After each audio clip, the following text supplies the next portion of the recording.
Well, good Saturday afternoon to ya. It's Dan. I want to welcome you to my home in the sticks. Hope everybody's having a show enough good Saturday and a good weekend. But I'm here to tell you, here in East Central Mississippi, Lord of mercy, it come a flood yesterday. I mean, sure enough. But that's okay. The sun's out right now and we needed the rain. Before we get started on this video, I always like to mention that if you are new to the channel, we want to welcome you. And if you're returning just to see what old Dana Scout's got going on over her, I sure enough thank you for coming back. But what I want to share with you and y'all today is, Lord of mercy, we finna revisit something. We're gonna try to ferment some more Aztec rainbow chilies in the hopes of making some hot sauce. Give me a second, we finna get off in this trailer, and that's what we finna do.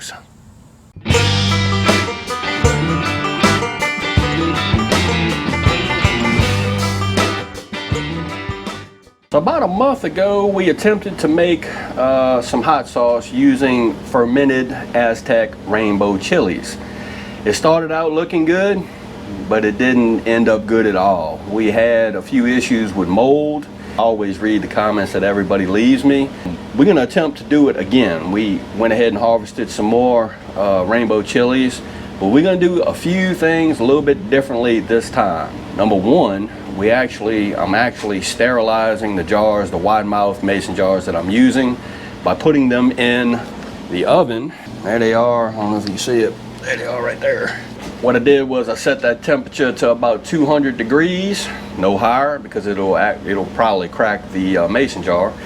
But I put the jar and the glass weight in the oven, 200 degrees for 10 minutes. Supposedly supposed to sterilize the jar. I'm also using a lot of paper towels and covering things up.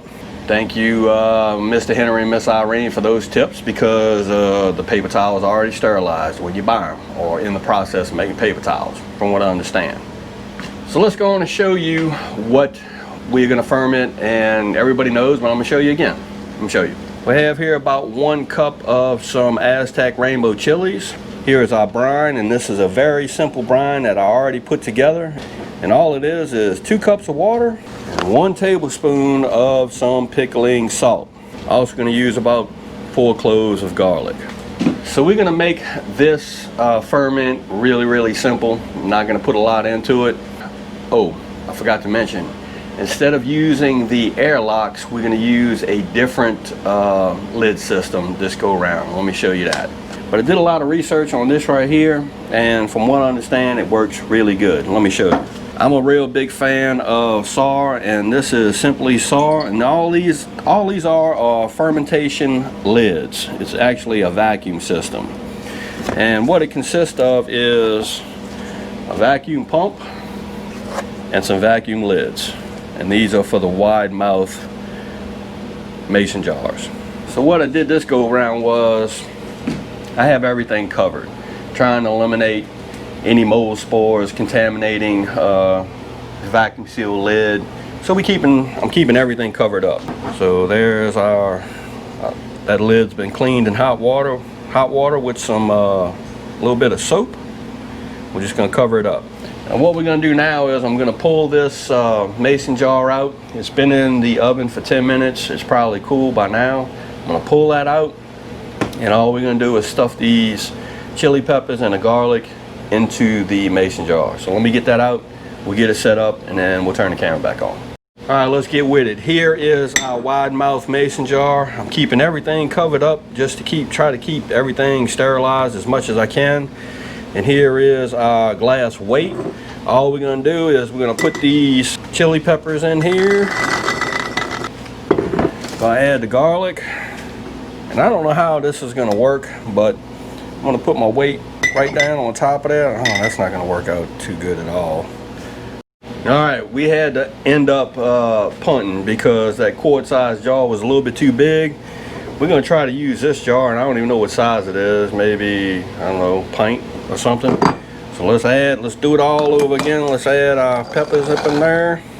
And we're going to add our garlic into the mix. And it's going to be perfect. And I think it's going to be perfect. We're going to add our weight on top. Let's go on and add our brine to the mix. Maybe just a little bit more. And the thing about this is, on these we want to leave a little bit of head space. I'm probably leaving about 1 inch head space, so from this bottom ring up maybe about 1 inch. Next thing we're going to do, we're going to add our fermentation lid on top. Now the only thing left to do now, we're going to use this thing right here, and all this is just basically a vacuum pump. What we're going to attempt to do is to pull out all of the unnecessary air or oxygen into this to make it a safe fermentation, and maybe we can eliminate the mold issues we have. I don't know, we're going to see.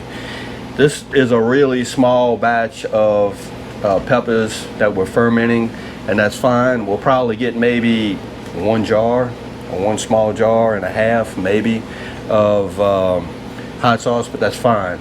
What we're trying to do is we want to see if this system actually works better than the airlock system, and I think it is, and then we'll know. We'll continue. We may get some more of these vacuum seal lids if we have to, but we'll continue using this setup to do our fermentation. So what we're going to do is we're going to take this guy right here, and we are going to put it right over this nipple right here. We're going to give this thing about 5 pumps, and as you can see, as I'm pumping it, you'll see the bubbles rising. And that's it. This valve allows air to escape. They escape out of this nipple right here. It can escape, but no oxygen can get in. So all we're going to do now is we're going to take this guy right here, probably going to put it in the cupboard where the rest of the peppers are. Right. So we're going to put this in the cupboard where the rest of the peppers are. And the only thing with this system is, we're probably going to let this ferment for a good 3 weeks. But if we want to taste it, if we pull this this lid off, we're going to have to use this guy again and suction out the air again. So every time you open it up, you're going to have to give it about 5 pumps with this. I've read some people do 7 to 9. We did, I don't know, 15 maybe. So we'll see. Well, there you have it. We are trying to do on our second attempt of doing some fermented Aztec rainbow chili peppers in attempts to make some hot sauce. I think it's going to work this time. We'll see.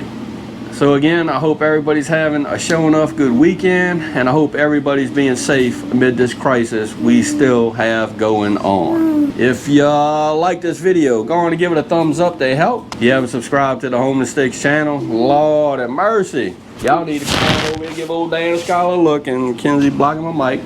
With that being said, you know what's coming. Dan Reffer is showing off, always gonna say it. Don't let nobody dull your shine. I don't need nobody. That's right. She gets your shine on. Be you. And Dan will see you and y'all in the next video.